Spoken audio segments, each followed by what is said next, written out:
সম্মানিত ভাইরা, জামাতের আমির তিনি বলেছেন যে সংসদের সম্মানী ভাতা তিনি নাকি কওমি মাদ্রাসায় ওয়াকফ করে দিয়েছেন।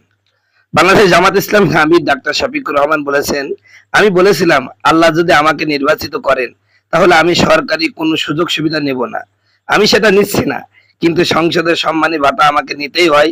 এটা আমি একটি কওমি মাদ্রাসায় ওয়াকফ করে দিয়েছি। আল্লাহ তো সেই টাকা ছাড়া আমাকে আগেও চালিয়ে নিয়েছেন, তাহলে এখন কেন চলতে পারবো না? বুধবার রাতে জামাতের ঈদ পুনর্মিলন অনুষ্ঠানে এই কথা বলেছেন। তিনি বেতন নেন না, মানে বেতন নেন ঠিক, কিন্তু বেতন কমই মাদ্রাসায় দান করেন। হঠাৎ করে কওমি মাদ্রাসার প্রতি এত দরদ উতলে পড়ছে কেন, বুঝতে পারছেন তো?